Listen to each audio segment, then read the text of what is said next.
Algo de lo que nunca te han hablado es la inminente muerte de un agujero negro. Y sí, los agujeros negros pueden llegar a su final. Además de explicar de forma sencilla y divertida todo acerca sobre ello. Aquí iremos incluso un paso más allá, pues nuevos estudios afirman que todo el universo pierde energía exactamente por el mismo mecanismo y forma por el que lo hace un agujero negro y puede llegar a su fin. Ahora bien, esto es debido a algo que llamamos la radiación de Hawking. La radiación de Hawking podría no limitarse a los agujeros negros, sino que se desencadenarían en múltiples objetos cósmicos, de acuerdo con las nuevas investigaciones.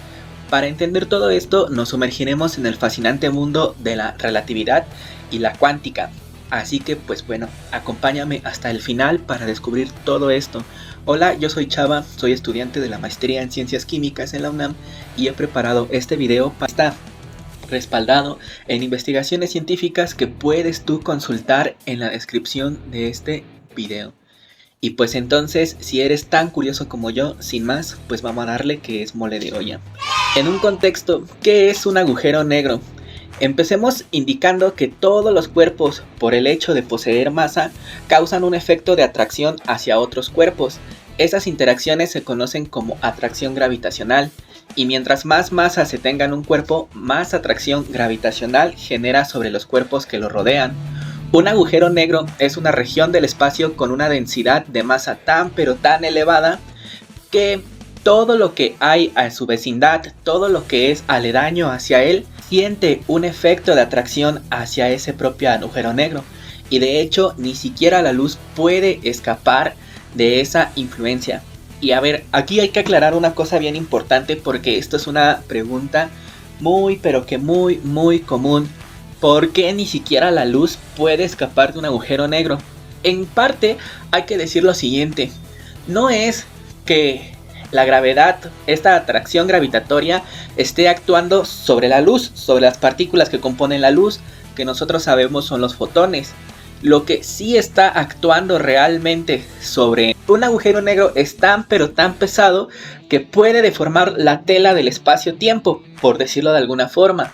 Ahora bien, no actúas directamente sobre la luz, sino que actúas deformando el camino que sigue la luz. Es como pensemos en lo siguiente simplemente, en lugar de llevar un carril que va totalmente derecho, se genera un carril que va a ser indicando vueltas y vueltas y vueltas y vueltas. Wow. Esto siempre hay que tenerlo muy en mente en todo lo que estamos pensando. Muchas veces es un error de lo más común pensar que la gravitación en relatividad la entendemos como una fuerza. En relatividad, la gravitación y la fuerza de gravitación la entendemos como una consecuencia de la deformación del espacio y el tiempo.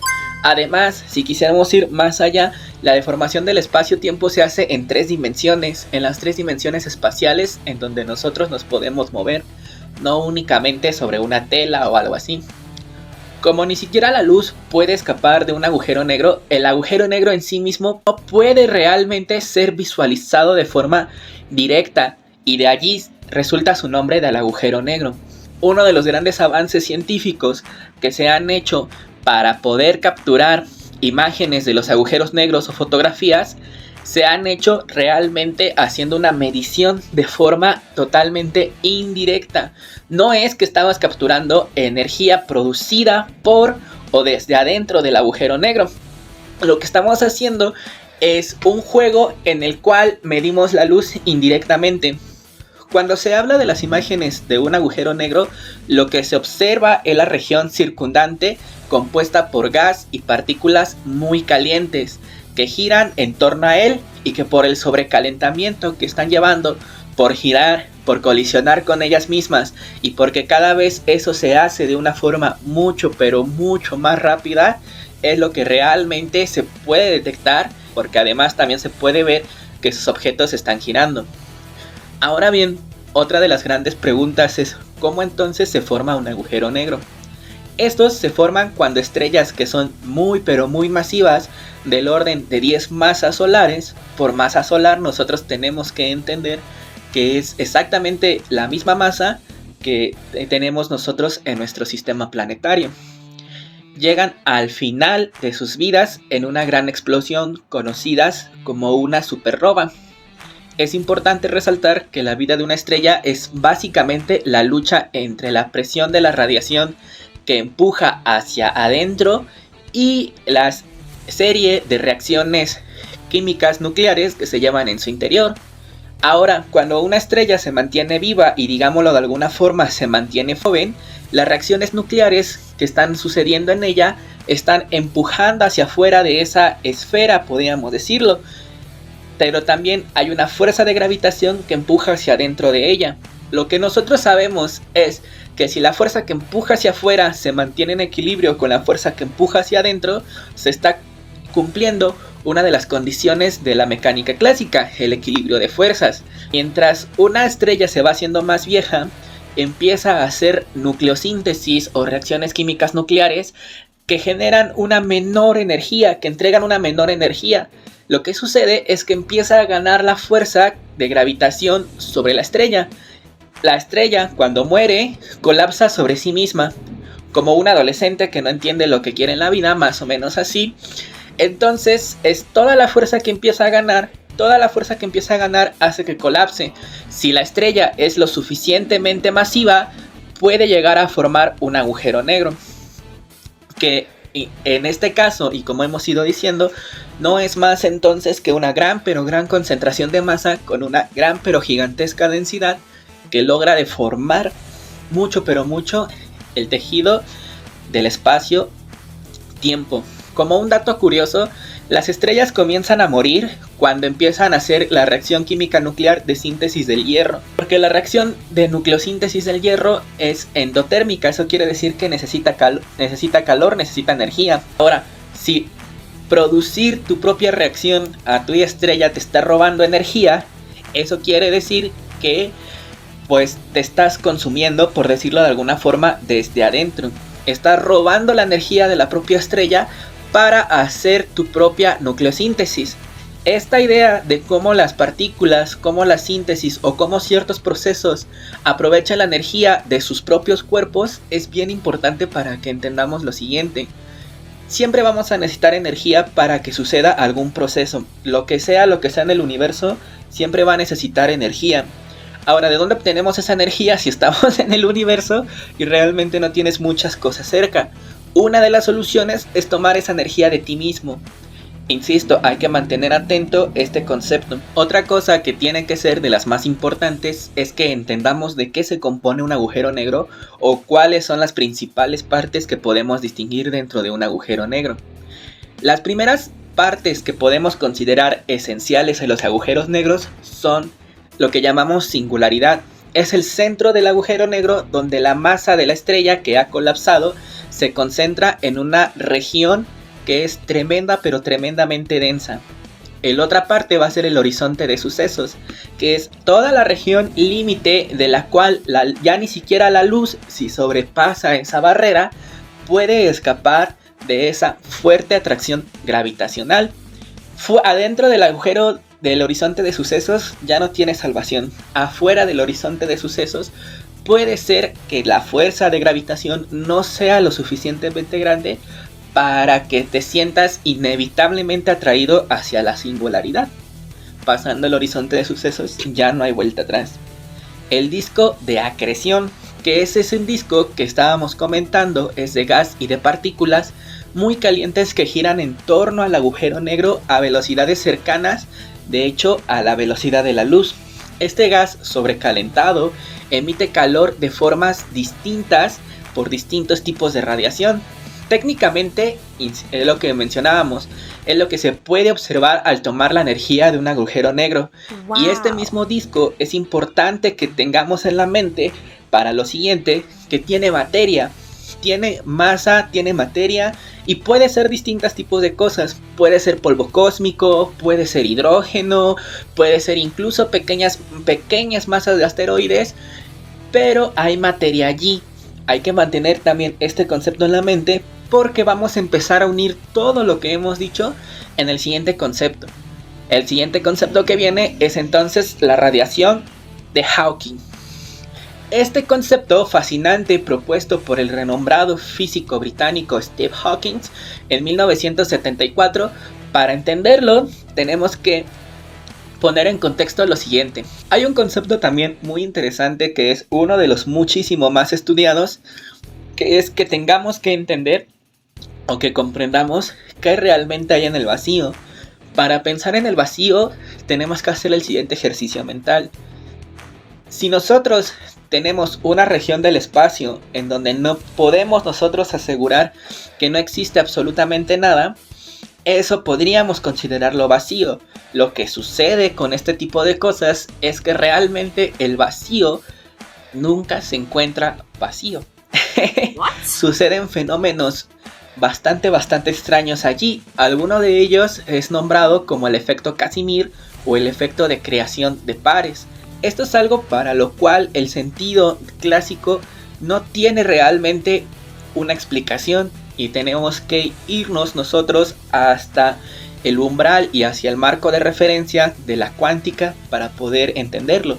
De hecho, a lo que se puede crear en el vacío de forma espontánea podemos llamarlo como fluctuaciones cuánticas. Por supuesto que también van a estar de una energía y de allí se desprenden contextos y también conceptos bastante extraños como lo que se suele llamar energía oscura. Pero, pues bueno, vamos a quedarnos con esta idea de que el vacío no está vacío y en él pueden suceder fluctuaciones cuánticas. ¿Eso qué significa? Que incluso el espacio vacío se pueden crear pero exageradamente, muy rápidamente, creación de pares de partículas virtuales como partícula y la antipartícula, que pueden aparecer y desaparecer por un exageradamente breve espacio de tiempo antes de que se aniquilen mutuamente. ¿Qué quiere decir lo siguiente? Si yo en un lapso de tiempo increíblemente pequeño puedo aparecer partícula y antipartícula, lo más natural es que se sientan atraídas, choquen y se destruyan ellas mismas. Pero como esto sucede en límites de tiempo exageradamente pequeños, tendiendo a lo infinitamente pequeño, realmente no es algo que se pueda detectar, realmente no es algo que se pueda medir y no es algo que realmente vaya a cambiar el estado físico de las cosas. Regresando al concepto de la radiación de Hawking, y ahora que ya tenemos todo el contexto necesario para poder empezar a unir las ideas, Steve Hawking llevó el concepto de la creación de pares en el contexto de los agujeros negros, y eso fue lo que resultó bastante visionario de él y bastante novedoso de las teorías que él publicó. Hawking se preguntó qué sucedería si aplicáramos los principios de la mecánica cuántica en las cercanías de un agujero negro. La sorprendente conclusión de Steve Hawking se fue que debido a las fluctuaciones cuánticas en las cercanías de un agujero negro, y teniendo que esta idea no es descabellada porque en el universo hay mucho vacío, podría ocurrir la creación espontánea de pares de partícula y antipartícula justo en el borde del horizonte de sucesos del agujero negro. En este proceso, una de las partículas podría caer hacia el agujero negro, mientras que en la otra escapa hacia el espacio exterior. La partícula que se escapa termina convirtiéndose en lo que llamamos como radiación de Hawking. Y esto tiene implicaciones físicas exageradamente importantes. Una, el agujero negro puede tener emisión de partículas, pero mucho más allá de ello es que si una partícula es emitida con una cierta velocidad y una cierta aceleración, un cierto empuje que tiene, de un lado tiene que adquirir la energía para que sea empujada hacia el exterior. Y de hecho, la respuesta es que esa energía la estás obteniendo del agujero negro. No obstante con ello, entonces, si es una partícula, tiene masa. ¿Y de dónde sale esa masa entonces? Del agujero negro. Entonces, cada vez que se está haciendo la emisión y el efecto de la radiación de Hawking, podríamos estar diciendo que el agujero negro está perdiendo masa y está perdiendo energía. Vale la pena entonces preguntarnos, oye, por muy poco que esté perdiendo masa o energía, va a llegar a un límite. Ese límite tiene que ser cuando se le acabe la masa y la energía al agujero negro. La pregunta es entonces, ¿qué pasará cuando se llegue a ese límite? Cuando ya no haya más masa y más energía que entregar. lo que se puede contestar es que los agujeros negros pueden llegar a evaporarse completamente en un mecanismo llamado también evaporación de Hawking, lo cual es un concepto bastante asombroso y creo yo en particular es uno de lo que nos tenemos que quedar como unas conclusiones más importantes o de las más importantes de la teoría de Hawking acerca del asombroso agujero negro. La radiación de Hawking en un experimento ya ha sido comprobado experimentalmente por científicos. El concepto de la radiación de Hawking ha tenido un impacto tremendamente profundo en nuestra comprensión de la naturaleza. Incluso Steve Hawking fue un poco más allá, de hecho no un poco, mucho más allá, teniendo en cuenta y creando entonces una serie de leyes que podrían adaptarse como las leyes de la termodinámica hacia los agujeros negros. De ellas se desprenden impresionantes conclusiones. Estas partículas emitidas por la radiación de Hawking estarían en un espectro continuo de longitudes de onda y energías. También dijo que se podrían describir con una sola temperatura que dependía únicamente de la masa del agujero negro. Es entonces que en un avance súper mega asombroso, jugando con entrelazar la mecánica cuántica y la relatividad, Hawking determinó que los agujeros negros realmente no son tan extraños al final de cuentas. El problema estaba en que la misma concepción del agujero negro, la teoría general de la relatividad, únicamente tenía en cuenta condiciones clásicas que no tomaban efectos cuánticos, y sin embargo el protagonista absoluto de un agujero negro es la singularidad central, un punto matemático sin dimensiones donde se encuentra concentrada toda la masa de la estrella aplastada por su propia gravedad. Considerando tamaños tan pequeños implica que se deben de tener en cuenta posibles efectos cuánticos. Desprenden también una serie de lo que podemos llamar como leyes de la termodinámica hacia los agujeros negros. En gran resumen, el primer resultado que se obtiene es que al aplicar todo esto, es que los agujeros negros no tienen una entropía cero. Eso quiere decir, de hecho, que poseen mucha entropía que proviene de las estrellas de donde ellos se crean. El segundo demuestra que los agujeros negros no están en el cero absoluto de temperatura. Cualquier cuerpo que contenga masa, contenga energía y contenga entropía debe de encontrarse una temperatura distinta al cero, y los agujeros negros también la tienen. Aunque esta es extremadamente pequeña, el hecho de que tengan una temperatura también es un concepto muy importante que tenemos que tomar en cuenta, porque si tiene una temperatura va a tener que respetar una, digamos, ley clásica de la termodinámica, que es el equilibrio térmico. Y de hecho esto lo podemos resumir en una regla básica: cuanta más masa tenga un agujero negro, más baja tiene que ser su temperatura. Ojo con esto. Si estamos diciendo entonces, y hemos llegado hasta aquí a la conclusión de que el agujero negro pierde masa y pierde energía a través de la radiación de Hawking, mientras más masa vaya perdiendo, más alta va a ser su temperatura. Entonces podríamos agregar una tercera parte para que el agujero negro pierda energía, que sería justamente el calor. Mientras más caliente esté, y si ese calor sobrepasa la temperatura media del universo, va a empezar a perder también energía en forma de calor por radiación, haciendo entonces que el proceso de desaparición o de evaporación de Hawking de un agujero negro sea más rápido conforme más pequeño vaya siendo el agujero negro. El tercer punto es el resultado como consecuencia del anterior. Una de las cosas también más importantes es, si pierde radiación en forma de calor, pues no se supone que nada podía salir del agujero. ¿De dónde la pierde entonces? Pues justamente de donde se pierde esa energía es justo de la superficie del agujero negro. No la pierde desde adentro, la pierde por la superficie. Y ahí es importante que hayamos revisado entonces cuáles eran las partes del agujero negro.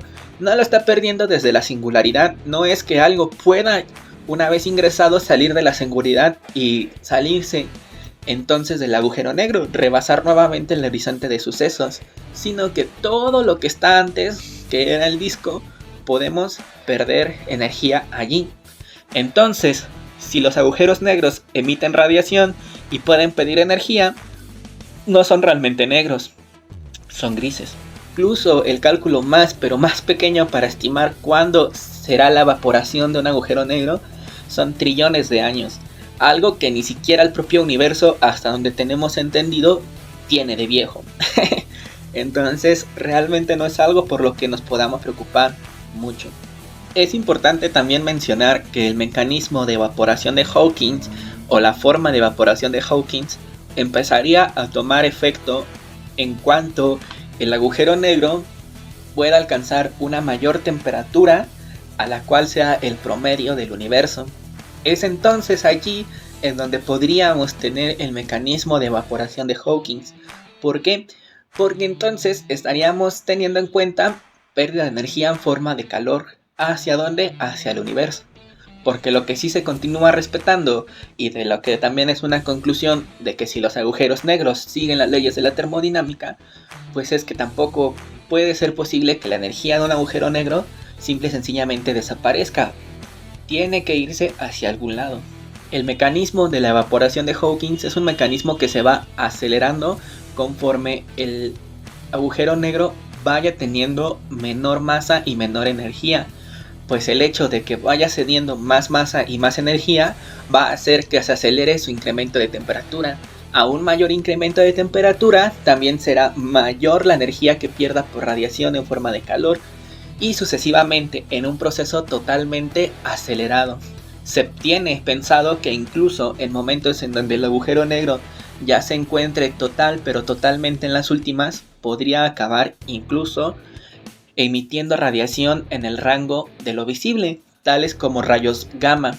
También por eso es que se pueden llegar a gastar mucho tiempo, dinero, esfuerzo e investigación en la búsqueda de estos objetos tan interesantes. Pues si se pudiese llegar a encontrar un agujero negro que digamos sea lo suficientemente viejito para que esa radiación ya se esté emitiendo en el rango de lo visible, sería una revolución totalmente increíble para saber cómo nosotros entendemos el universo. Ahora bien, decíamos desde un principio que existen nuevas investigaciones que revolucionan completamente esta teoría, pues científicos holandeses estudiaron profundamente qué es lo que sucedería en aquellos pares de partículas que se crean lejos de los agujeros negros, obteniendo resultados que indican que no todas se fusionaban y demostrando además, si se está en lo cierto, existiría un nuevo tipo de radiación en el universo. Alegan que el proceso se debería al papel que juega la curvatura del espacio-tiempo, y es que los agujeros negros son objetos excesivamente pesados, capaces de deformar de manera extremadamente abrupta el espacio, por lo que otros objetos pesados podrían producir el mismo efecto que ellos. Este nuevo estudio lo confirmaría afirmando, por ejemplo, que los restos de estrellas muertas, que también producen deformaciones considerables en el espacio-tiempo, tendrían la capacidad de captar a una de las dos partículas producidas en las fluctuaciones cuánticas y cederle energía para que la otra partícula se liberase. Eso quiere decir que el mecanismo por el cual la creación de partículas, una estrella, toma una de ellas y emite otra, no es exclusiva únicamente de los agujeros negros, no es exclusiva de estos objetos profundamente masivos, sino que existen otro tipo de estrellas que pueden llevar exactamente el mismo mecanismo en los pares de partículas. De hecho, y en palabra de uno de los autores, significa que un objeto que no tiene horizonte de sucesos también emite ese tipo de radiación, y después de un periodo exageradamente largo, eso llevaría a que todo el universo finalmente se evaporará, igual que lo hacen los agujeros negros. Tal entonces, y como anticipó Steve Hawking, el proceso por el cual un agujero negro cede masa y energía a la partícula que es expulsada en su parte externa para que se libere se conoce como evaporación y desencadena la decadencia del agujero negro y de su desaparición. ¿Significa entonces esto que según la nueva teoría el universo entero podría evaporarse? Tal y como afirman los físicos holandeses, pueden existir o podrían existir objetos también que puedan seguir el mecanismo propuesto por Hawking y tener radiación similar a la radiación de Hawking. Es posible que entonces el universo pudiese adentrarse en algún momento o enfrentarse al proceso de evaporación de Hawking, el cual sería tan lento que de hecho no sería apreciable. Es importante mencionar que todas estas teorías son acerca y se mantienen afirmadas, de hecho, en estudios, en ecuaciones y en evidencia científica que se tiene ya conocimiento de ellas. Sin embargo, también el desconocimiento de lo que puede suceder en estrellas tan masivas nos hace también plantearnos estas ideas únicamente como teorías. Por eso es que vale la pena nuevamente insistir en que la investigación en el universo, de que se puedan construir nuevos y más potentes telescopios, vale mucho la pena, pues se podría llegar con ellos, se espera que se pueda tener evidencia de que todo esto realmente está existiendo. A mí me gustaría cerrar esto con una de las frases célebres de Steve Hawking: vamos a hombros de gigantes. Ya hay un background, ya hay un contexto que podemos seguir, una línea de investigación, y es allí en donde vamos de allí hacia adelante, proponiendo lo nuevo, lo reciente y qué más podemos explorar en el ámbito científico. Si existen dudas, déjamelas saber en comentarios. Si existe algo que no haya parecido claro también, y armemos un debate aquí abajito. ¿Va que va? Nos estamos viendo en la siguiente.